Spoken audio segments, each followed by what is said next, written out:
Thank you, Shalom.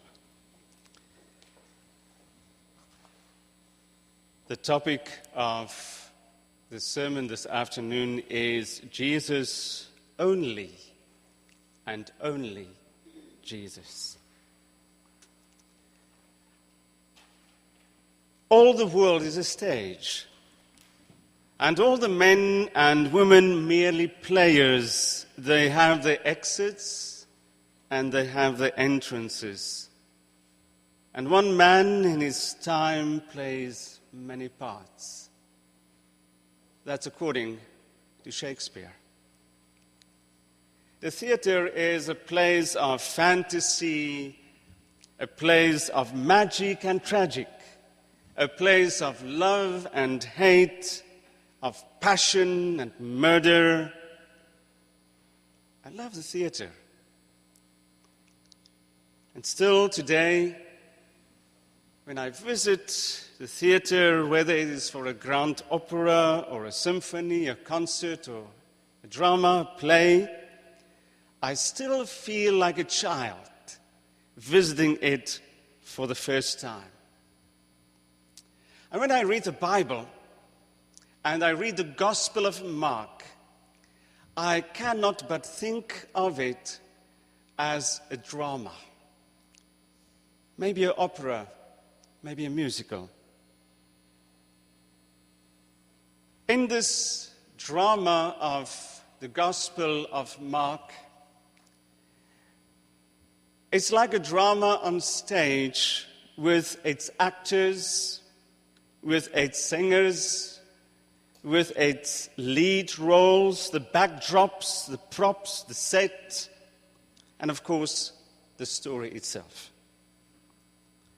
Behind the curtains, we find the writer, the director, the backstage staff, and a host of other people.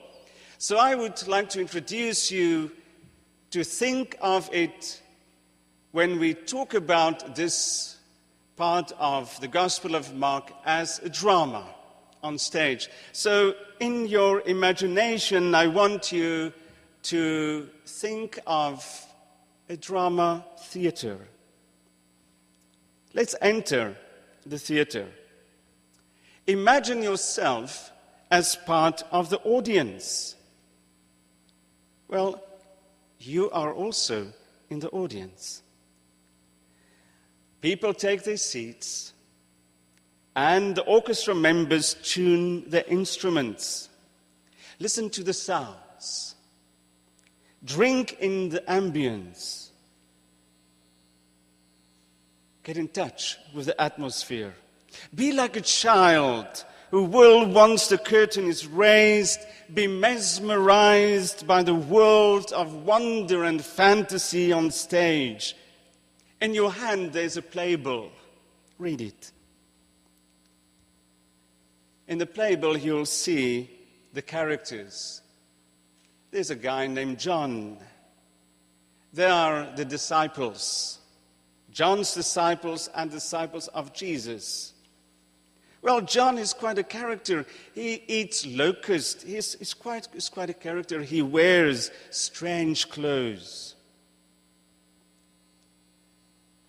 So imagine yourself in this theater. The back doors close. The lights go down. The conductor enters. He makes his bow. The people applaud. The overture begins. They play. And then, suddenly, the orchestra fades away. Lights down. It's dark. And somewhere, the voice of the narrator comes to life. It's like a bolt of lightning. And you hear these words resounding throughout the theater. The words of Mark, the Gospel of Mark, the very first verse. Hear the words of the Lord. The beginning of the good news of Jesus, the Messiah. Wow. For you and me, in the 21st century, that might sound very ordinary. Well, the beginning of the gospel, well, you have to start a book somewhere. You have to have an opening line for a book. But for the first listeners to this gospel, it was magic. It was as if there was this bolt of lightning right in the middle of a very dark night. The beginning of the gospel of Jesus Christ, the Son of God. How did they hear it? In the Greek, there's a very interesting phenomenon that takes place there. Usually, you would have said, he arche. You would have used the article and then the word, he arche, in the beginning. But somehow, it's not really there. The book opens with the words, new beginnings. It's difficult to translate that in the whole context.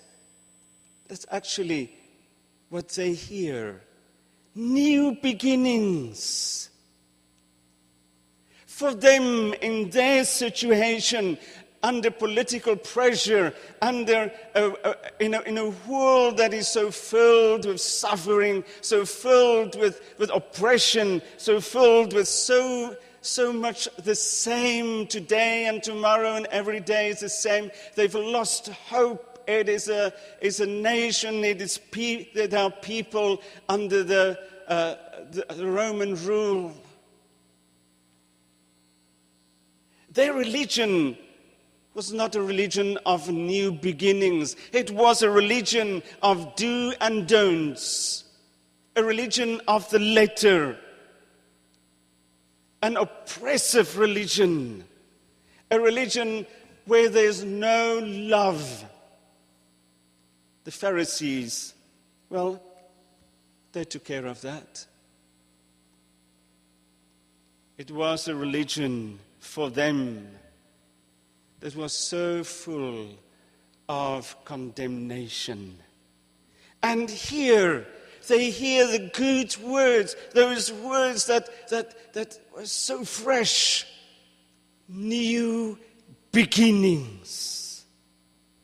A proclamation of hope. It is as if the writer wants to shout it out. People, there's hope. Oh, we need that. We need to hear that. And we need to hear that often. Good news. It's a new beginning. It's a new beginning of the gospel. Gospel means new. It means good news, fresh news. Something good. Life is good. It's God's news. Life is worth living. There's something to live for. The curtain rises. On stage, we see a desert, the backdrop, the props, the set is that of a desert. A river. Sort of center stage back, you see a man who preaches. Funny man, strange clothes, eating strange things, dipping people in water. We don't really know precisely what is going on. We see in the playbill that this scene, this first opening scene of Mark, is all about the baptism. And we sort of get sidetracked with baptism. Oh, we like to argue about baptism. We want to know what is the quantity of water that we would use to baptize somebody, and should we baptize a person as a child, as an infant, or as a grown-up? Should we baptize him before conversion or after conversion? How much water should we use? Is one drop enough, or how much water will be enough to qualify as baptism? Oh, we talk about that. We have meetings about that. We write books about that. We attend lectures about that. And we get so sidetracked with all the facts. Somehow, Mark, or the writer of the Gospel of Mark, is brilliant. He downplays the whole baptism story a little bit, because the focus is somewhere else. So what do we actually see when the curtain rises? We see a desert.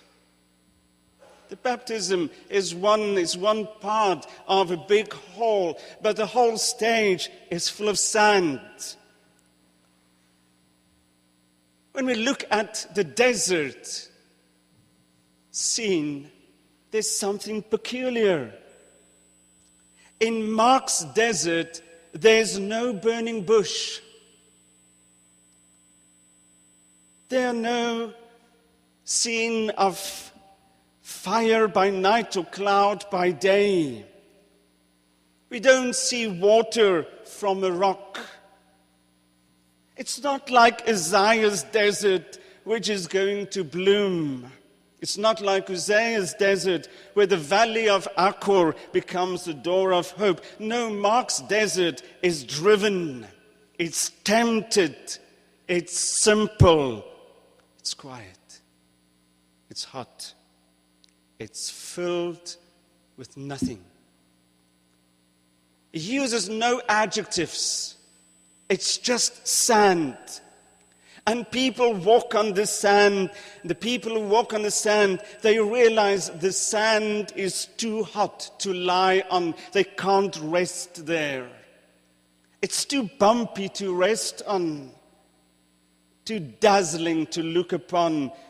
They've got sand in their ears. They've got sand in their eyes. They've got sand in their hair. Sand. Jesus walks on the sand. His disciples walk on the sand. They don't rest on it. They don't lie on it. It's just a barren sand. Maybe you find yourself in a desert like that this afternoon. Maybe you can associate with that. Maybe that is what Mark tries to convey to us, that everyone somewhere in his life encounters a desert, a place of sand, where the desert gets into your ears, it gets into your eyes, it gets into your hair, it irritates you. There's no magic fire in your desert. There's no magic rock with water flowing out of it in your desert. There's no burning bush. It's just sand. Maybe you find yourself in a desert place. That's okay. There's still good news. And then, in the desert, we find this funny creature named John. He stands on the sand. For him, life is uncomfortable, and he makes life uncomfortable. He preaches. He speaks judgment. He challenges religion. He eats locusts. And he encounters Jesus. John. In your life and my life, we have Johns. We have those people, God-sent people, that makes life, or those people who make life a bit uncomfortable. maybe they also speak judgment. They challenge what we believe. They make life difficult. They prepare the way in whatever sense. And then we have the river. In Mark's Gospel, water plays an enormously important role. Wherever you see water, it means threshold. It means a place to pass over, a place that leads you from the one side to the other side, a place of entering in and entering out, a place of new beginnings, a place to die, and a place to rise again. It's an agent of change. It's a place where your feet leave the safeness into an afloatness. A place of where it is safe. Because some of us do like our deserts. We get so used to our deserts. We get so used to the comfort of the desert. We don't want to cross over to another place where God wants us, maybe. And the river is the place where you go in to die. The old man goes out. You enter into a new relationship. And then, remember, the curtain is up, stage is open. You see the desert, you see John, you see the water, and then we see a little interaction. Jesus, John.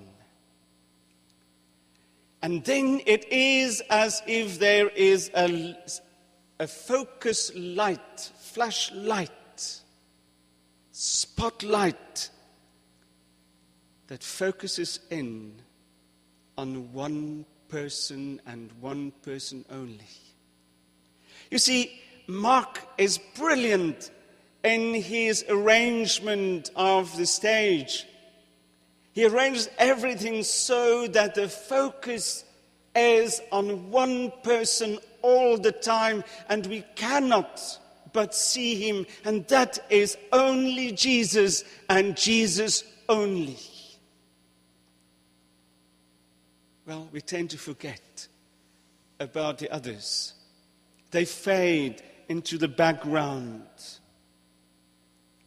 He places right through his gospel, he succeeds in doing that, of placing the focus of the entire story on Jesus. He rips the desert and of all its magic, of all its adjectives, spotlight is on Jesus.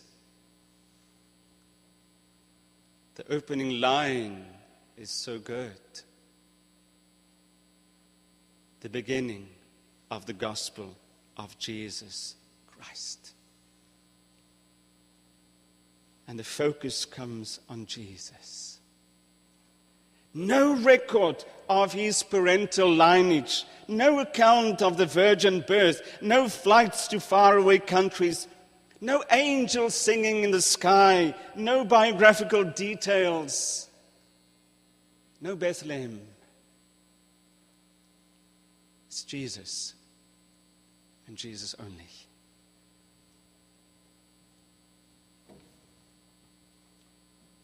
We come closer. He is center stage. Right there. We come closer. And we hear a voice.